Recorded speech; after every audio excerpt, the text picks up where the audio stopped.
Olá pessoal do Sorte Lenormand, boa noite para vocês.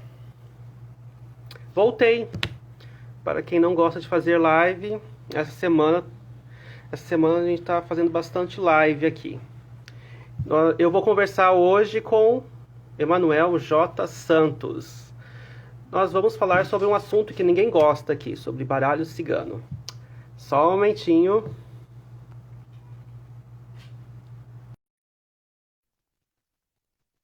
Manuel já entrou aqui. Opa! Olá, boa noite, tudo bem? Boa noite, Zé Fernando. Boa noite, pessoal. Prazer estar aqui na tua casa. Ah, obrigado. Foi semana passada que nós conversamos no seu canal? Semana retrasada. Retrasada, isso. Lá nós conversamos sobre o quê? Sobre produção de baralhos, não foi? Sobre produção de baralhos. A gente estava falando especificamente sobre o baralho de São Cipriano. Como que ele É foi verdade. produzido. Uhum. E porque havia aquele problema, né? Como lidar com baralho datado? Como lidar com baralho que tem uma referência que não corresponde a uma expectativa contemporânea? E o Uhum. trabalho excelente que você fez, que assim, eu sou extremamente grato por você ter feito um baralho atualizado, porque foi uma mão na roda. Chegou a utilizar a versão do Cipriano que eu te enviei? Já está em andamento. Porque como a gente estava com aquela questão do correio, eu perguntei para o pessoal, para os seguidores, se eles queriam que eu esperasse ou se eu adiantava o baralho seguinte. Aí eles decidiram adiantar, estamos com os baralhos da Eliane Artman agora. Terminou os baralhos da Eliane, começa imediatamente São Cipriano. Ah, ok. Essa entrevista, Emanuel, vou colocar no YouTube também, tá? Porque o foco, o meu canal, acho que Tá ótimo. o foco mesmo meu é YouTube. Eu tô uso mais o Instagram pela facilidade de a gente gravar. YouTube tinha que abrir Skype, editar vídeo. Aqui fica tudo mais espontâneo também. Sim, Gente, sim. o Emanuel simplesmente ele fez o manual de significado dos baralhos mais famosos aqui do Brasil, né? Que é o da Copag, o clássico da Sim, Copag. da Copag eu fiz aqui no Brasil e o da Lois Carabel eu fiz na Itália. Esse aqui Nossa, eu fiz não em, sabia. em conjunção, né, em parceria com a Laura Tuan. São os dois maiores manuais que eu fiz, os baralhos mais conhecidos. E como eles chegaram até você? O da Copag foi um caso muito insólito. Eu uso o mesmo baralho desde fevereiro de 2002. Só que uma vez eu estava num táxi e o baralho escorreu do meu bolso.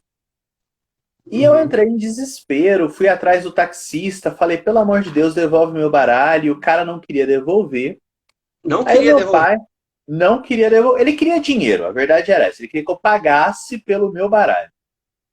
E aí, o meu pai, num momento de grande sabedoria, falou assim: Olha, bem, você está dizendo que o baralho não é do meu filho está dizendo que o baralho é dele, vamos chamar a polícia?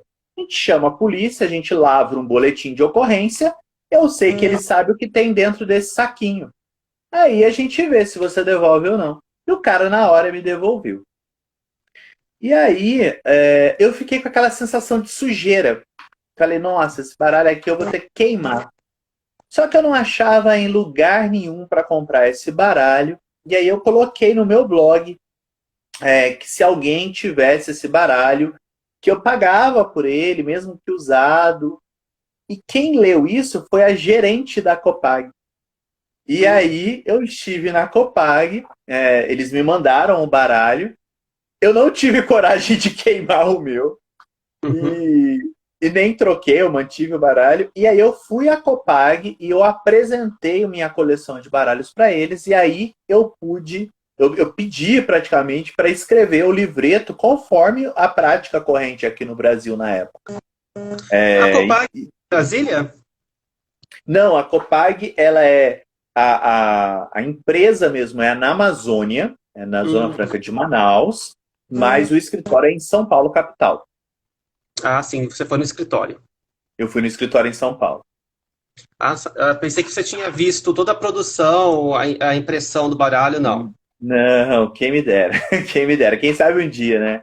Acabando essa fase difícil que a gente tá.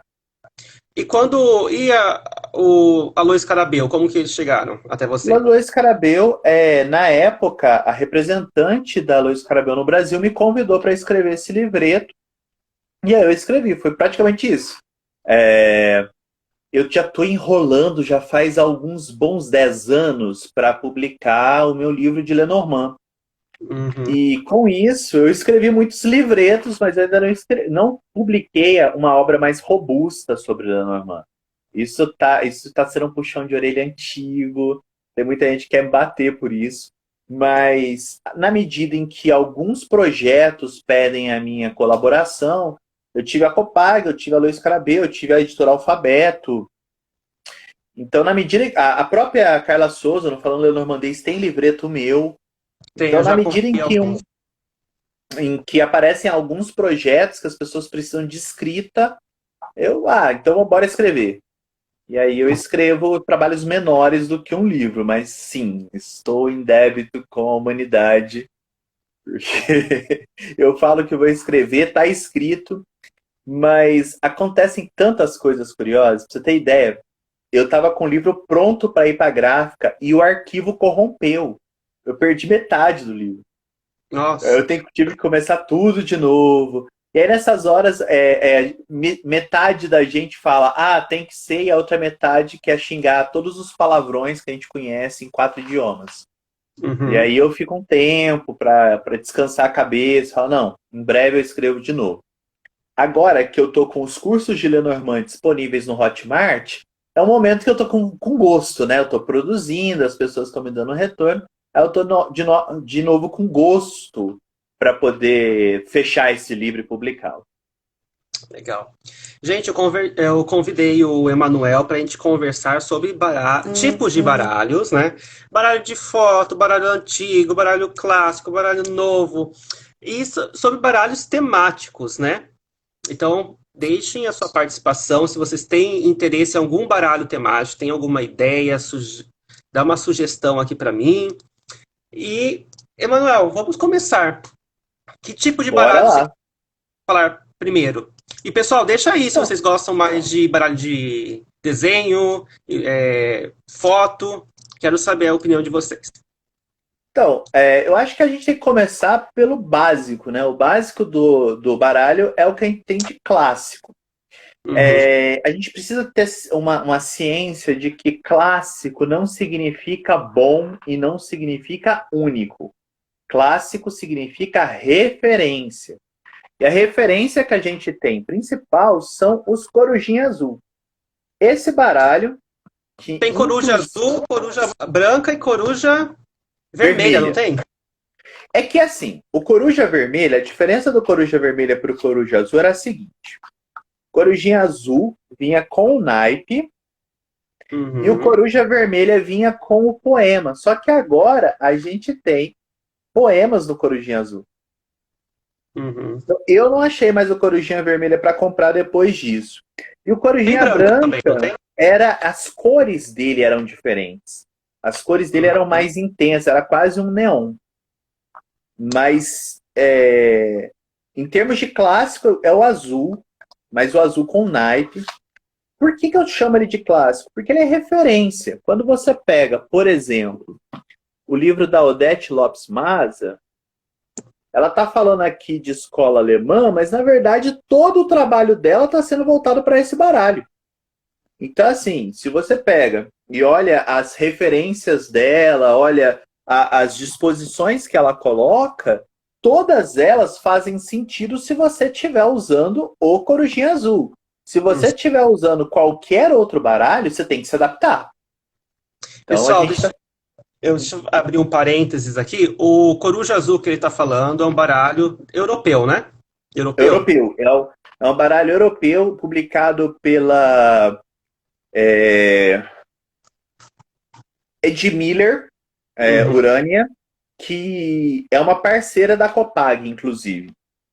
A E gente é um baralho clássico. E, e eu tenho até uma história com esse baralho, porque tem o coruja azul que chama Blue Wall, né? Blue Wall, Sim, que é clássico na Europa. Daí, recentemente, os Estados Unidos criou o Bluebird, né? Que sim, é uma sim. referência. Que Daí é eu falei, do Stuart Kaplan, se eu não me engano. O Kaplan que fez. daí eu estava conversando com a minha sócia, eu falei, Gisele, o Brasil precisa de um pássaro azul. Daí surgiu o colibri azul. O nosso aqui, o tupi, o do Genial. irmão tem o colibri azul. E, Emanuel, o Heitor Pinheiro ele perguntou por onde começar no Lenormand. Como a gente está falando de baralho, eu queria que você respondesse qual baralho o melhor, assim, para ele começar no Lenormand. Nossa, isso é muito difícil de responder, porque é a mesma coisa de você me perguntar qual é o melhor poema que você pode ler para começar a estudar poesia? Ou Uhum. qual é a melhor colher para você começar a cozinhar? Não é uma resposta simples. É porque atualmente, né, a gente tem essa preocupação do resultado. Então eu quero aprender para praticar. Ou eu quero aprender para ser profissional. E na verdade, a gente não pode esquecer que o universo da cartomancia, o universo de baralhos em geral, é um universo lúdico, é um universo de jogo, é um universo de prazer. Então, o primeiro baralho ele tem que ser um baralho prazeroso. Se você fala qual que é o baralho que você indica, eu vou indicar o Copag. Por quê? Porque é o baralho que eu uso. É o baralho que está tão intrinsecamente ligado a mim que eu não consigo pensar em jogar com outro, mesmo eu sendo colecionador. Uhum. Mas suponhamos que você encontre um baralho que você se apaixone, que ele é lindo. Eu vou te aplaudir. Eu posso achar o baralho feio e você bonito, eu posso achar o baralho legal e você baralho que não seja bacana e você achar legal. Mas eu te recomendo, então, que você encontre um baralho que tenha as imagens muito bem desenhadas, muito legíveis, que tenha a numeração de 1 a 36, que é a maior referência que a gente tem no Lenormand, e que tenha os naipes. Eu uso os naipes como a maior referência do meu trabalho. Mas, por exemplo, esse aqui é um Lenormand também da Lois Carabel, muito bonito, muito fácil de identificar, e ele não tem naipe. Não tem naipe. Eu tenho esse baralho. Eu encontrei um desse na Argentina, falsificado, que colocaram um naipe aí. Você já viu? Não vi, depois você me mostra. Que assim, existe um problema sério nesse sentido de baralhos, por quê? Aqui no Brasil há uma produção muito grande de baralho pirata. Muito grande. Então, a gente tem que pensar que o baralho ele tem que ter prazer para mim. Eu tenho que encontrar um baralho que seja honesto, né, que seja bacana de usar, ter um papel legal.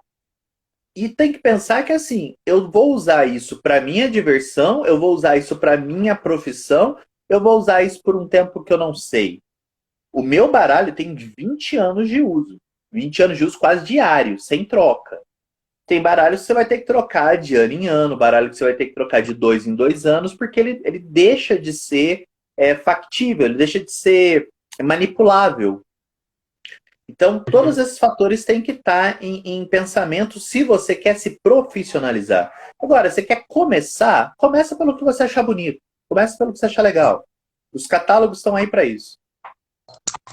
Voltando às corujas, Sim, daí bora lá. a gente falou de clássico, você considera as corujas aí coloridas A gente um dos tem ícones. ele, a gente tem esse Cartamundi aqui, que também é bastante famoso. Eu adoro esse baralho. Esse baralho ele tem os 3 elementos estáveis do Lenormand. Ele tem o naipe, ele tem o número, ele tem o poema. O poema não é Uhum. normal. Inclusive, José Fernando, tá aí uma sugestão para ti. A gente não tem um baralho bom de poemas que eu conheça. Às vezes já tem, eu não estou sabendo. Mas eu não conheço Uhum. um baralho brasileiro com poemas que respeitem a tradição do Lenormand. Esse baralho, minha única crítica desse baralho que eu adoro, que você me mostrou, é que a carta das nuvens parece montanha para mim. Eu acho que as Sim, são muito sim, apagadas e sim.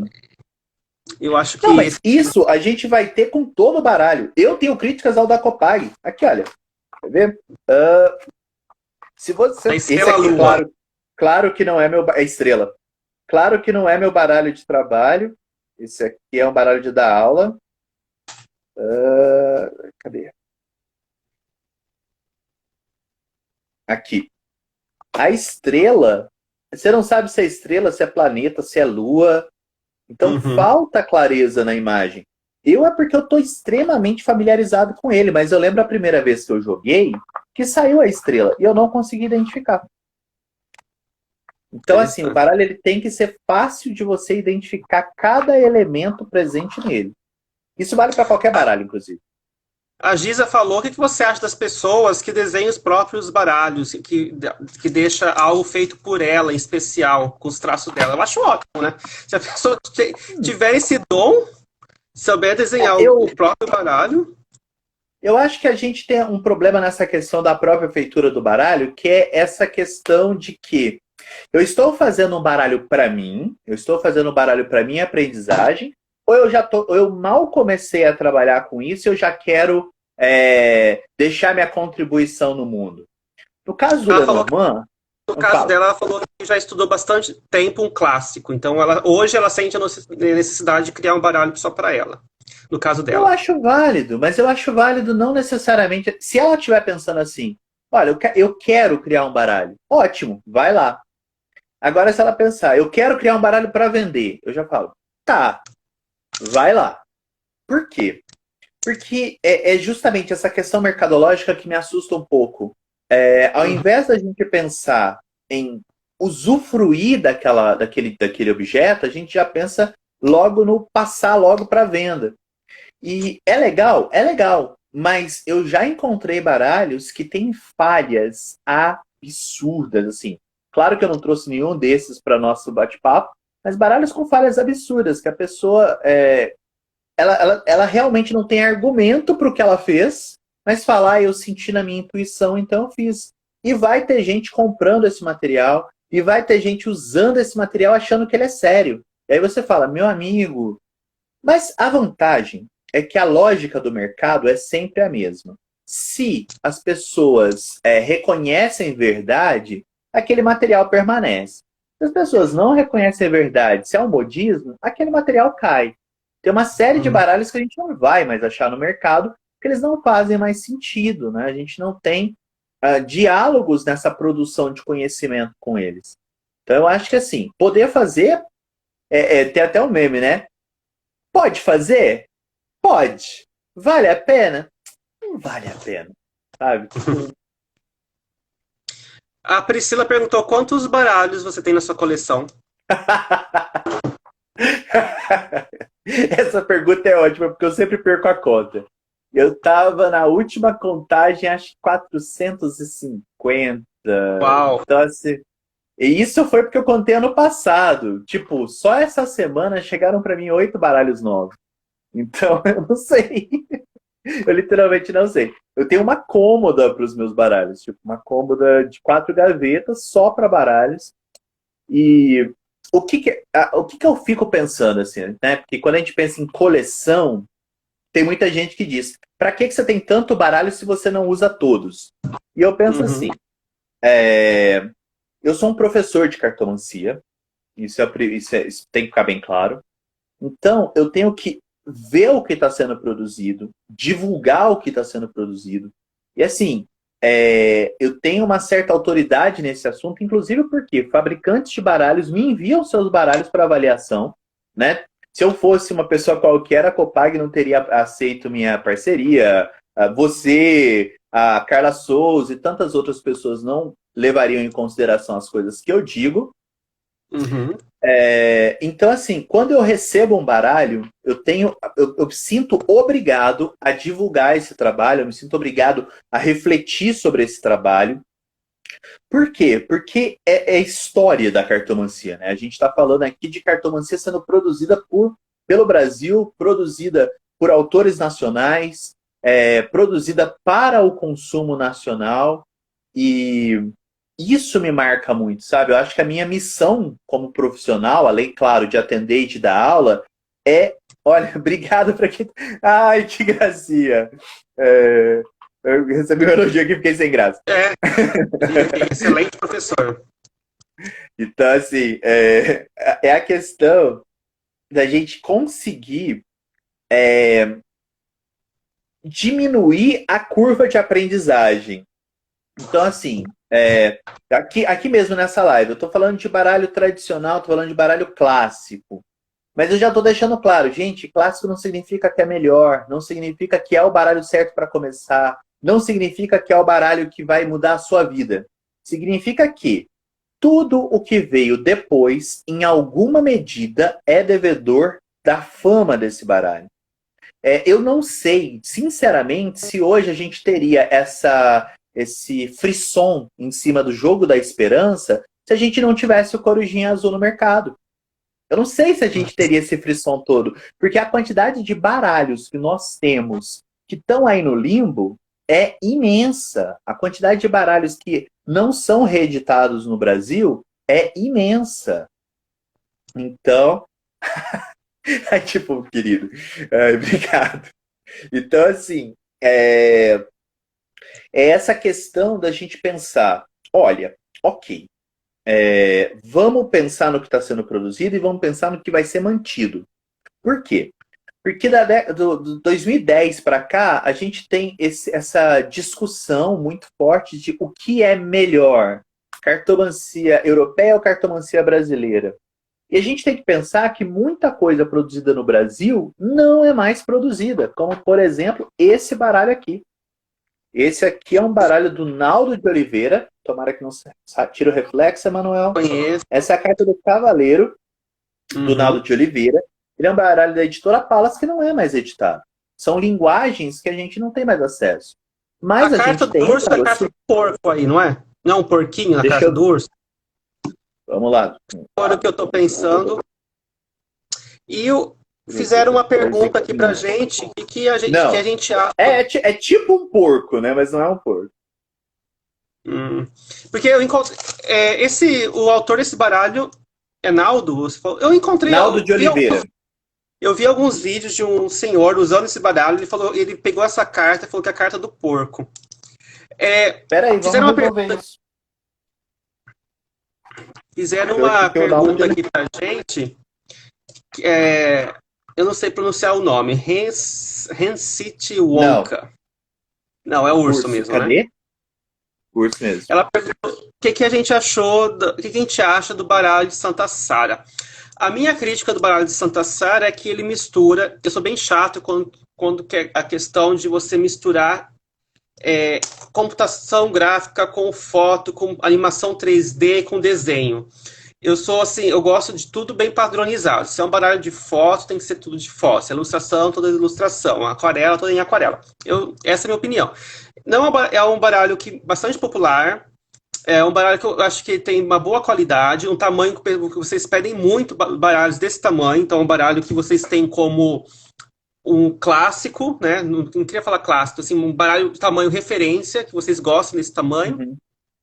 Mas a minha opinião é que ele deixa a desejar com a questão da falta de padronização. A minha opinião é que eu não tenho. Não conheço. Não tenho esse baralho. Santa Sara? É um que tem a Santa Sara nas costas, aqui é da editora Arta. Já tem uns 10 anos de Arta mercado. eu tenho esse aqui. É o Carta Cigana da Rosalinda da Mata. Esse baralho é maravilhoso. Os desenhos são muito bonitos, ele respeita a tradição. Esse baralho é maravilhoso. E ele tem uma versão mini, que é maravilhosa. Então, assim, da Arta é o que eu conheço, é o que eu tenho.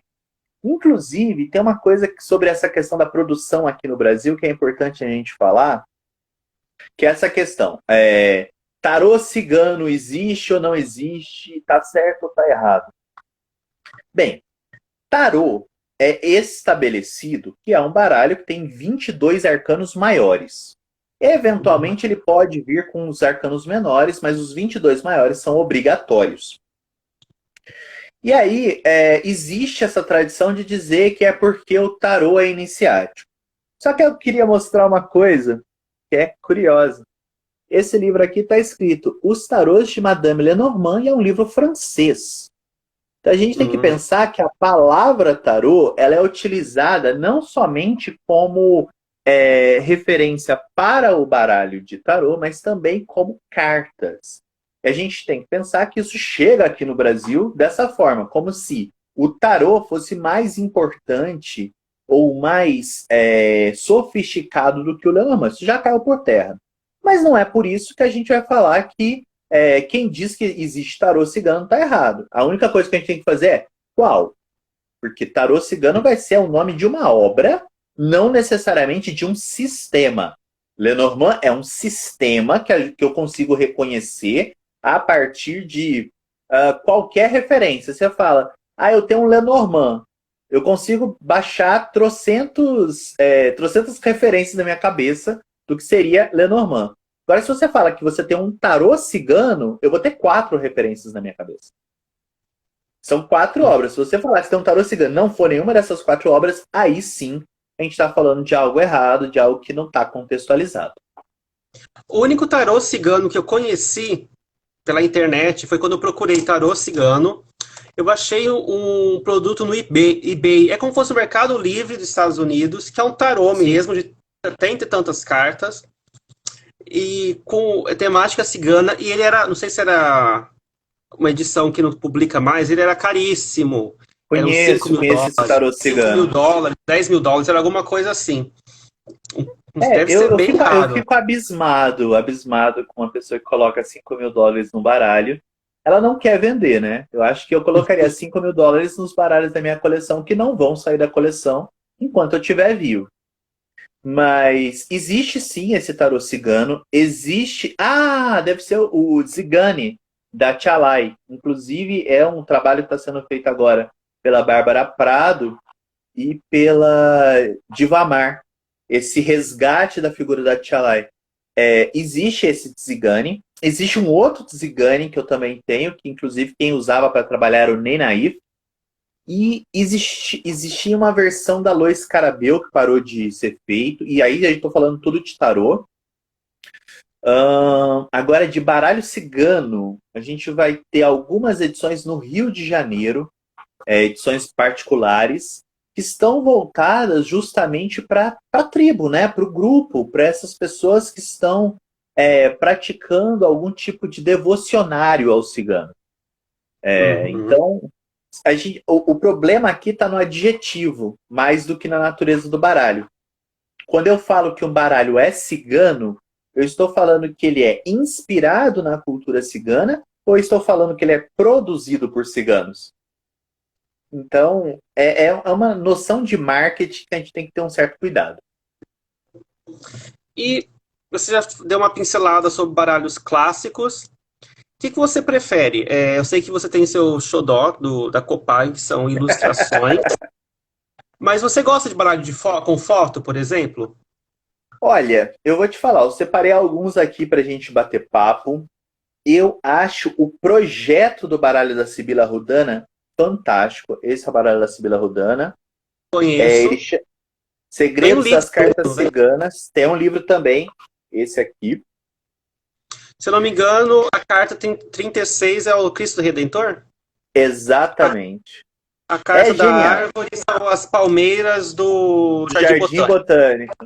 Exato. Eu acho esse baralho genial. Eu acho que as escolhas foram muito sábias. Qual que é o problema? Eu acho que o problema está no livro, na medida em que... Olha que lindo. Na medida em que a gente está falando de um momento da cartomancia na qual as pessoas estão ainda associando tarô com Lenormand. E isso é justificado, embora não seja válido. Por quê?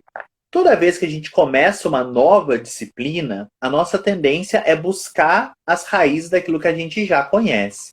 Então, foi durante muito tempo um tema complicado pensar no que seria esse baralho na prática. Será que ele é passível de ser lido com tarô? Será que ele é passível de... Será que ele é passível de ser lido como um tarô? Fazer crucelta, fazer mandala? Será que é possível? Então, havia experimentações. E essas experimentações geraram alguns ruídos também no mercado. Fora do Brasil, a gente vai ter o Viona. Esse Viona, quem trabalha com Viona é o Keu Salvador, é fantástico. Fala uma carta qualquer aí. Oi? Fala uma carta qualquer. Eu conheço esse baralho, eu quero ver as flores. Aqui, ó. A gente tem tanto as flores quanto essa fotografia de mulher para Rainha de Espadas. A gente tem um poema aqui embaixo. E ele é um baralho em violeta, um baralho extremamente bonito, extremamente sofisticado. Isso aqui foi presente da Socorro, saudades da Socorro. Socorro mora em Amsterdã e durante muito tempo ela manteve uma loja de baralhos aqui no Brasil. Eu cheguei a acompanhar. Ela deu uma entrevista para o meu canal, porque ela, junto com a Chris Wolf, elas instituíram o Dia do Lenormand aqui no Brasil, não foi? Foi a Chris Wolf, a Socorro. Foi a Chris Wolf e a Socorro. E nesse processo, foi dia 25 de junho, elencado, a gente fez uma série de vivências em relação a isso, inclusive é uma coisa a ser retomada. E aí eu queria citar um baralho muito recente, eu recebi ele faz pouco mais de 2 meses, que é o Força e Requinte. Ele foi também produzido pela Carla Souza, pegar uma carta qualquer a criança. E é fotografia. Então a gente tem que pensar, primeiro, que as fotografias são de bom gosto. Segundo, que é o que você disse, existe uma coerência na escolha dessas imagens. E o baralho faz sentido, né? Não é uma coisa que é aquela colcha de retalhos, parece que jogou no Google para achar a imagem que caísse. São baralhos muito bonitos. E além deles, eu queria falar sobre essa questão do orientalismo no Lenormand. Os ciganos, né, são chamados de povo do Oriente. E a gente tem uma série de devocionários associados a essa ideia do Oriente. Isso está errado, tá certo? Eu acho que errado e certo não cabe. Eu acho que o que cabe aqui é pensar que o imaginário se constrói pelo uso. Então, na medida em que eu faço as preces para um cigano e ele atende ao meu pedido, eu vou acreditar que aquilo que eu faço está certo. Eu vou acreditar que aquilo que eu faço tem coerência. E nesse processo dos ciganos descerem na Umbanda e os próprios ciganos começarem, ciganos de sangue que eu falo, começarem a frequentar a Umbanda, houve uma purificação dessas primeiras referências, né, do poético, do literário para uma coisa mais real. Mas a questão do Oriente não se perdeu. A gente continua tendo aquela ideia de cigano de cimitarra. Que a cimitarra nem parece com a cimitarra do filme do Aladim. Mas ainda assim a gente tem alguns trabalhos que buscam o resgate dessa identidade pérsica, por assim dizer. Um dos que eu mais gosto, que eu tenho mais paixão, é o da Hannah George. Esse baralho é lindo, eu acompanhei a feitura dele. A Hannah tem um livro que ainda não foi traduzido para o português, que é esse aqui. Essential, né? Essential. O Essential. É maravilhoso esse livro. E a capa do livro tem a carta da chave, que segundo ela é a carta que ela mais gosta, Lenormand. A Hannah é uma querida. Ela mandou para mim um baralho que a filha dela fez, coisa linda. Esse baralho... O filho dela desenhou, deu um presente para ela, ela comercializou Rian, né? Rian, o nome dele. Isso. E aí, esse baralho é maravilhoso e ele tem essa pegada pérsica, essa pegada arábica. Que ela é árabe, né? Libanesa. Libanesa, ela isso. Tem herança libanesa. E aqui no Brasil a gente tem 2 trabalhos recentes que são maravilhosos. O primeiro que eu gostaria de mostrar é o Sufi Lenormand, da Mir Terreira. A Mir Terreira, sem sombra de dúvidas, é a pessoa que eu mais confio na leitura da borra de café no mundo. Ela é um gênio na leitura da borra de café. E quando ela começou a produção desse baralho, a vivência dela era uma vivência muito bonita. Então a gente via, respondendo inclusive a primeira pergunta que veio, né? Eu quero fazer um baralho. Viva o baralho. Se você conseguir viver o baralho, vai estar fazendo sentido. Desenhar por desenhar não tem graça. E ela viveu essa proposta de trazer elementos sufis para o Lenormand. Um baralho assim, uma coisa esplêndida. Vamos pegar o acaso. A nuvem é uma lâmpada mágica. Desse baralho, eu adoro a estrela, que é um anis, não é? Anis estrelado? Não, o anis estrelado são as especiarias. É uma carta zero. É verdade. Assim como os Reis Magos. São cartas extra. Uhum. Então, assim, esse baralho é fantástico, é maravilhoso. E a Carla Souza acabou... O Zara, né? Tá, eu tenho o Zara aqui. Esse que você mostrar? Exatamente, o Zara. Ele acabou de sair, é maravilhoso. E eu e a Carla tivemos altas conversas sobre a casa, por conta da questão de ser uma tenda. Uhum. Eu acho assim, fantástico. Essa imagem. Do Zara, tem a imagem que eu mais gostei foi da cobra também. Deixa eu pegar aqui. Não sei se você achou. Achei linda essa imagem da cobra. Sim, e eu, como produtor de baralho, eu tenho muita dificuldade de achar carta de jardim, né? De ilustrações de jardim. Jardim é difícil. E eu acho tão... Deixa eu mostrar aqui que o seu tá dando reflexo. Aqui. Gostei muito desse baralho. Não, eu acho que assim, a gente tem que olhar para o baralho e sentir que ele tem coerência. Acaba que você é um produtor de baralhos, eu sou um colecionador, a gente acaba tendo tantas imagens mentais que a gente não aceita qualquer referência.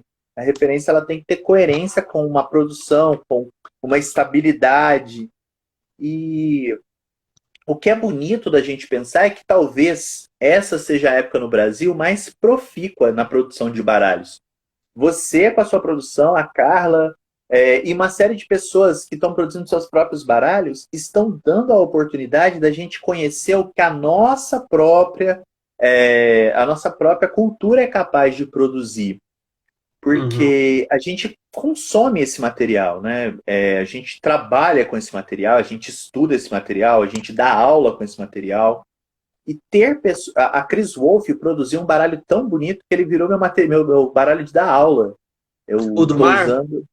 Que é do mar? O do mar ela fez. Aquele do mar ela fez eu fui uma das inspirações para o baralho. Eu fico muito feliz com isso. Porque eu falava muito com ela sobre essas questões marinhas, sobre o quanto de magia o mar tem. Então acabou que ela se inspirou para criar um Lenormand. Mas ela criou um Lenormand com os símbolos gráficos. E o Lenormand ficou maravilhoso. Ficou simples, direto, didático. Eu falei, nossa, eu vou usar para dar aula. Ela me autorizou e virou meu curso de mesa real.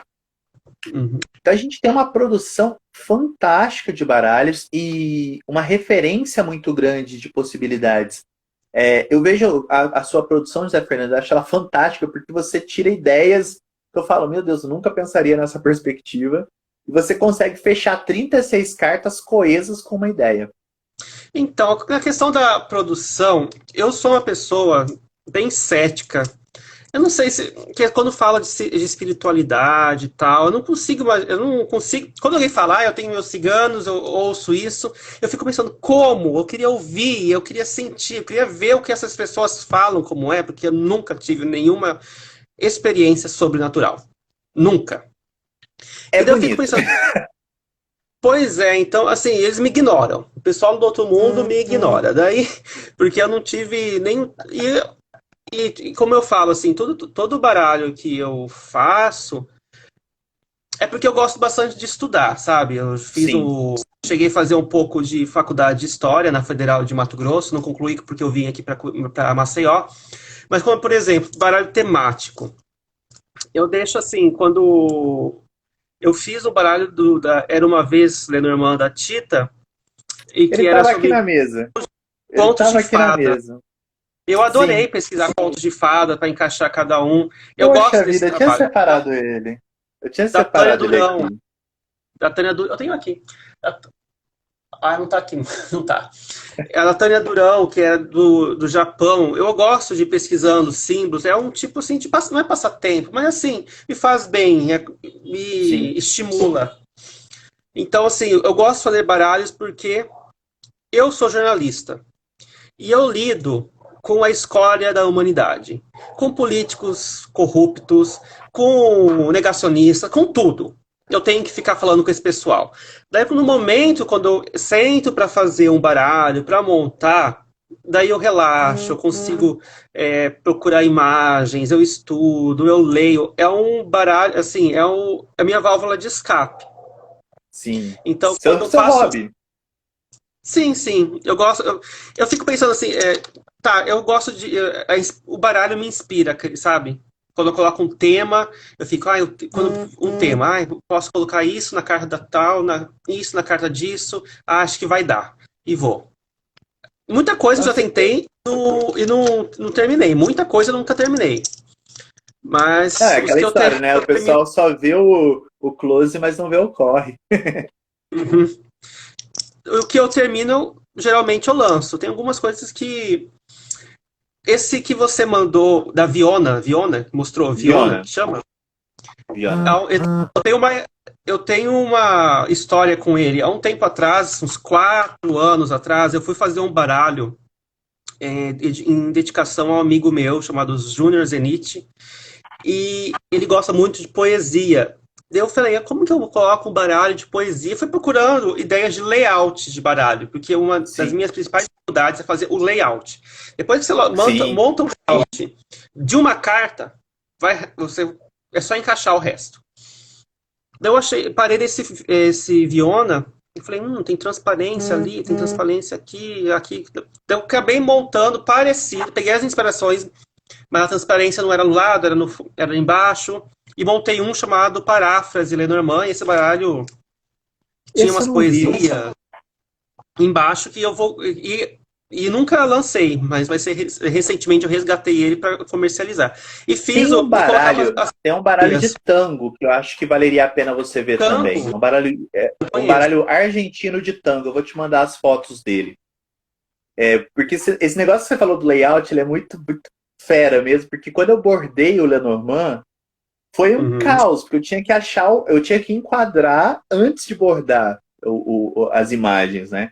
Eu tô com as imagens prontas, eu não terminei de fazer a toalha, mas estão todos os 36 riscos já prontos. Mas enquadrar foi a pior parte. Contar os quadradinhos e falar, eu quero um urso que caiba nesse tamanho. Uhum. Foi a pior parte da pesquisa. Inclusive, esse baralho em ponto cruz, eu acabei divulgando no canal do YouTube, né? Sim. Se o pessoal que estiver assistindo tiver curiosidade, tem um vídeo lá que mostra, inclusive tem link para o blog do Manuel. Eu não sei se ele tá mais online, porque foi tanto plágio. O grande problema para mim é o plágio, porque ele é injusto, né? Quando a pessoa Eu cita acho o que seu tá, trabalho, porque tudo bem. recentemente eu entrei no seu blog e achei, viu? Ah, então tá lá. Tá, Porque eu quero ver se eu costuro. Até foi bom falar disso, que eu vou ver se eu termino de costurar essa toalha. É muito bonito. achei bem legal. Eu não teria paciência, porque é muito É muito mais minucioso, fácil né? do que mexer com o Photoshop. É muito mais fácil. Eu escolho a Será? cor Acho que e eu não. faço. Mas eu falo, é o hábito, né? Eu com Photoshop, eu sofrio, porque eu quero que a coisa aconteça. Eu tenho elementos na cabeça, mas eu não consigo botar a forma. Agora você fala, desenha, borda, pronto, sai. É muito mais fácil para mim. E de ilustração, Emanuel, qual baralho que você separou aí pra gente? Você falou de Olha, temático, né, do Oriente, já mostrou de, aí dois de ilustra... foto. de ilustração aqui, eu tinha mostrado esse que é do Naldo de Oliveira. E claro, né, eu não posso deixar de falar do baralho mais importante aqui no Brasil, dentro da mecânica da leitura cigana, que é o baralho da Cátia Basso. É o tarô cigano Famosíssimo. da Cátia Basso. Por quê? Essas imagens, elas são produzidas, elas foram produzidas, em especial a Rainha Cigana, que é muito bonita. Essas imagens foram produzidas sobre uma leitura mediúnica. Então, a Cátia Bastos estava incorporada com a Rainha Cigana. E o Julio Espinoso ouvia a informação e depois ele produzia a imagem. Então foram feitos 36 quadros. Esses quadros foram fotografados e deram origem a esse baralho. Eu falo que assim, é um dos trabalhos mais magníficos que a gente tem. É semelhante ao que os irmãos Grimm fizeram com os contos de fadas. É você pegar toda uma mentalidade de leitura de baralho, todo um saber que estava no Rio de Janeiro aí na década de 80 e 90 e conduzir isso de forma a dar sentido. E dar sentido com uma arte que é ímpar, né? A gente não tem aqui, até onde eu sei, no Brasil, eu não conheço um baralho que tenha sido feito a pintura a óleo. Então tá aí uma coisa, inclusive, que os artistas plásticos que estiverem nos assistindo podem pensar. Nós não temos um baralho em pintura a óleo. O Julio, né, segundo a Kátia, ele criou uma técnica com goma laca Sim. que ele fazia texturas na tela e pintava por cima para dar um movimento, uma terceira dimensão nas cartas. E a gente olha para essas cartas e é um êxtase, é um êxtase. Eu falo que valeu a pena. Assim, foi um dos maiores trabalhos que a gente teve aqui no Brasil, sem sombra de dúvidas. Eu sempre busco em alta qualidade o meu primeiro baralho que chama como que é? Cigano da Sorte. Eu Na acho que eu verdade tenho ele aqui. é o mais básico que a casa de Qualquer Umbanda casa você de Umbanda conhece. tem. Você tem ele em milhares de gráficas, acho que imprimem ele, acho que é uma arte livre, e eu nunca achei ele em alta qualidade, sabe, em HD, Sim. né? Acho que nem é possível isso, né? Mas é um dos que eu mais gosto. Você conhece esse daí, né? Conheço, eu tenho ele aqui. E é engraçado que, assim, atualmente deve estar uns 8, 10 reais esse baralho. Eu paguei 12. Você pagou 12? Há 8 anos atrás. Por isso eu vejo que eu já tô nessa estrada faz tempo, porque eu paguei 3 reais nele. Aí você faz uma ideia de quando foi que eu comprei. Então, mas é aquela coisa, são os baralhos que foi quando eu comecei a coleção, comecei a comprar mais baralhos. Hoje eu assim, em termos de recebimento de baralhos aqui em casa, eu recebo em média 10 a 15 baralhos por mês. Então, é uma quantidade de baralho para ser analisado, para ser catalogado, para fazer live, que demanda atenção. Mas nesse começo de coleção, eu entrava nas casas de Umbanda e ficava, nossa, o que tem de novo? O que tem de novo? E não tinha novo. Era sempre esse baralho. Eu caçando meu Copag, né? E meu Copag não aparecia de jeito nenhum, porque ele estava fora de estoque. Hoje eu tenho um estoque de Copag que dá para umas 5 vidas minhas seguidas. Mas na época eu queria o Copag e só achava esse baralho em especial e algumas edições de baralhos de ciganos. Era só o que tinha.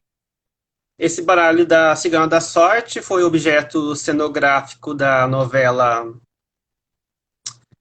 qual que é da Glória Pérez? Da Cigana? Carmen? Carmen. Da Carmen.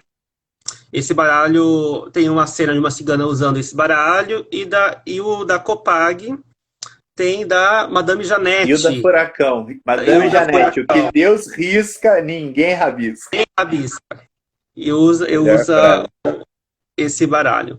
Eu adoro buscar, por exemplo, Lenormand em filmes. Lenormand é mais raro, mas tarô o universo cinematográfico usa e abusa. Sim, inclusive foi assim que eu montei meu projeto de doutorado, né? Eu estudo no doutorado como que são construídas essas cenas na literatura. É o meu tema de doutorado. E tem algum baralho aí que você é o número 2 seu? Se você tem o número 1, ficou estranha essa frase. Que é o Copag. Você tem o seu primeiro, que é o seu xodó, e o número que está em segunda posição. Olha, em segunda posição, em termos de gosto, é o da Kátia. Mas eu separaria em 2 baralhos, né? É o da Kátia como baralho brasileiro e esse Lenormand aqui como baralho clássico, com um baralho tradicional. Eu acho Achei ele lindo. É o maravilhoso. cartomancia francesa, né? French Cartomancy, né? No caso, esse é o que eu escrevi o livro, inclusive. Ué, mas eu conheci ele como French Cartomancy. Ou É, não? é, a- é o mesmo baralho, só que você vai ter uma edição que é só da Laura Tuan, e você vai ter essa edição que é em português, que foi a que eu escrevi junto. Uhum. Mas E, esse eu acho Emanuel, maravilhoso. e curso? Quando você ministra um curso, você indica algum baralho ou o aluno escolhe? Quando eu dava aulas particulares, né, na verdade, presenciais, eu levava uma caixa de baralhos e eu incluía no preço do curso o baralho para a pessoa não ter que se preocupar com esse tema.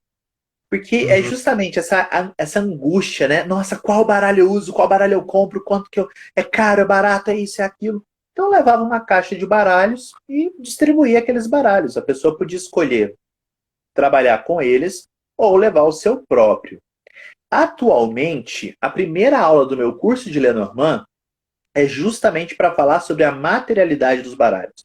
Olha, você tem isso aqui no mercado, isso aqui é legal, isso aqui não é legal, isso aqui vale a pena, isso aqui não vale a pena.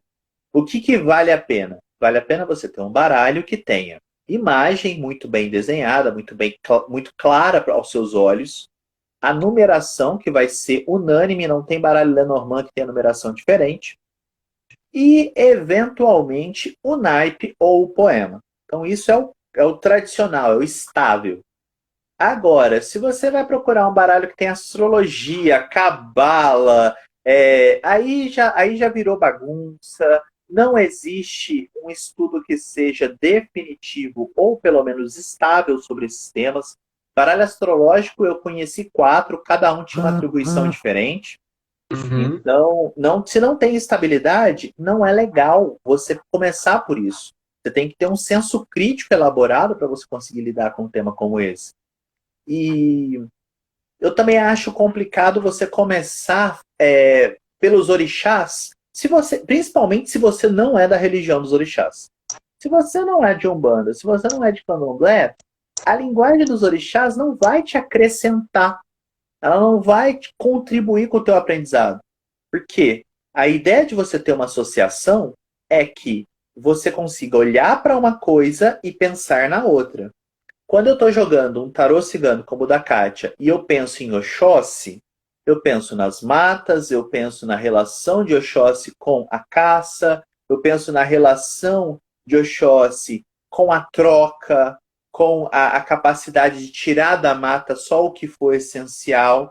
E aí, esses elementos vão ser associados na minha leitura da árvore, que é uma carta que fala de trocas, que fala de diálogos, que fala de prosperidade, que é o dinâmico da posse. Então, aí eu consigo construir um sentido maior.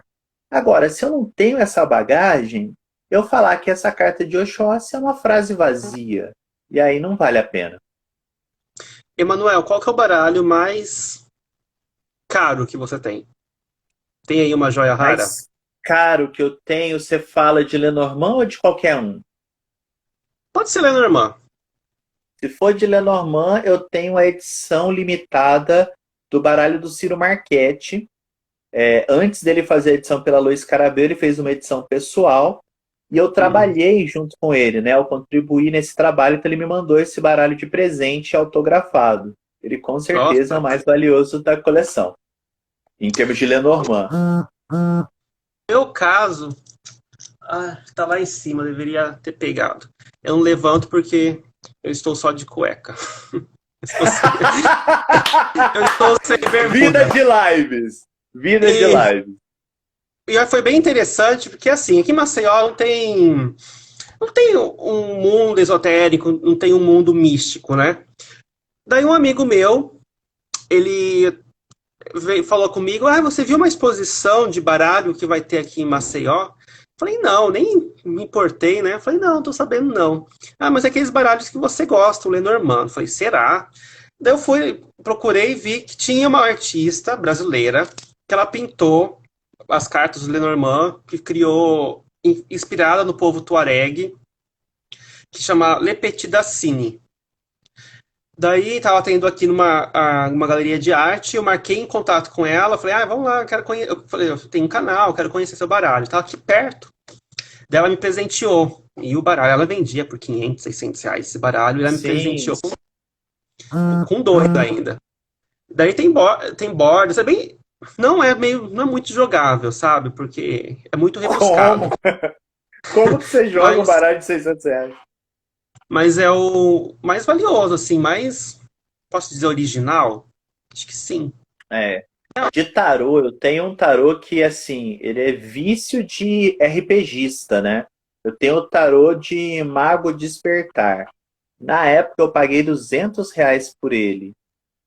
O que significa que hoje ele deve estar algo em torno de 1.200 reais. Emanuel, a gente já deu o horário, Sim. né? Eu posso fazer a última pergunta? Fica à vontade. Existem baralhos aí na sua coleção, focado no Lenormand, que você gosta que é legal ter para um colecionador, mas para ler já não tem como, não Sim. fala. Sim. Tem uma série de baralhos que não... Assim, eu particularmente, eu tenho uma referência muito material para dizer o que é um bom baralho e o que é um baralho ruim. Então, assim, se o papel não for legal, não dá. Se o baralho for muito grande, não dá. Baralho grande só é bonito na caixa. O baralho, ele tem que caber... Vou pegar aqui o Copag, mas depois eu pego o outro. Ele tem que caber na sua mão para você pegar com o mindinho e o polegar. Então aqui, olha, por exemplo, pegar aqui o da Sibila Rodana. Eu consigo pegar tranquilamente. Porque com isso, eu consigo movimentar as cartas bem. Se eu pego um baralho maior que isso, eu vou ter dificuldades em manipulá-lo. E se eu tenho dificuldades... Eu vou pegar um aqui meu para ver se eu consigo. Como que é? Tenta pegar entre o mindinho e o polegar, porque aqui você fica com seus dedos soltos. Se você tiver um baralho grande demais, pensa num Visconti Sporos, as cartas são desse tamanho. Você não consegue embaralhar. E o processo mais importante da cartomancia e de qualquer uso do baralho é a capacidade de você misturar as cartas. Se você não consegue misturar as cartas, o processo não vai funcionar muito bem. Então, assim, para mim, baralho tem que caber na palma da minha mão é razoavelmente grande, mas eu tenho que sentir que eu consigo manipulá-lo, que eu fico com os dedos livres, eu tenho que ter um papel que corra bem, e a carta não pode empenar, porque baralho empenado também é uma agonia na hora que você monta uma mesa real, porque ele vai virar. Então você quebra o processo do silêncio do oráculo. O oráculo ele está em silêncio no momento em que você corta e dispõe o jogo. Ele começa a falar quando você abre o jogo. Então, assim, a maioria dos tarôs são assim. Tarô é outra história. Tá? O Zé Fernando tinha perguntado especificamente do Lenormand. Os baralhos de Lenormand e baralho comum, ele tem que ter esse tamanho. O tarô, ele é para ser embaralhado com as duas mãos soltas. Lenormand, a gente embaralha de outra forma. Você pega ele de outra forma. Existem teorias ligadas ao gestual que falam sobre isso. Mesmo um tarô, deixa eu pegar um tarô aqui, se tem algum tarô perto de mim. Pegar aqui um Waite, que está mais perto, que eu estava dando aula esses dias. Olha só. Aqui meu mindinho, aqui meu polegar. Mesmo um tarô, eu vou procurar uma carta que me traga esse conforto. Eu queria pegar uma Marsella, porque eu trabalho com Marsella, mas a minha biblioteca é meio selvagem, ela escolhe o que eu consigo mostrar e o que eu não consigo na hora que eu estou falando. Então, assim, eu tento pensar em cartas que me sejam confortáveis. Coisa muito grande, é difícil de você montar uma mesa, é difícil de você fazer jogo com muita carta, é difícil de você manipular e é difícil de você guardar. Então, não me faz sentido. Só isso. Manuel, muito obrigado por participar aqui da minha live. E vamos estender outros dias, vamos marcar. Eu adorei a conversa aqui. Você é um professor, eu aprendo muito. Que honra para mim. Eu agradeço por você ter me convidado para estar na sua casa. Agradeço a todo mundo que estava aqui. Obrigado pela possibilidade de falar. E quando quiser, tamo juntos. É aquela coisa, apareceu o tema, a gente tá junto. Sua rede social é o seu Instagram? @Plicart, Pluscartes, Plicart, mais cartas em francês. Eu tenho utilizado só essa rede, na verdade, ultimamente. E lá na minha bio tá meu e-mail, tá os meus cursos já disponíveis. Eu dou aula de São Cipriano, Lenormand e Tarô. O pessoal já tá quase querendo a minha cabeça, porque o curso tá quase saindo. Então tá, pessoal. Muito obrigado, Emanuel. Muito obrigado ao Obrigado. pessoal aqui que nos assistiu. E até mais. Até mais. Tchau. Tchau.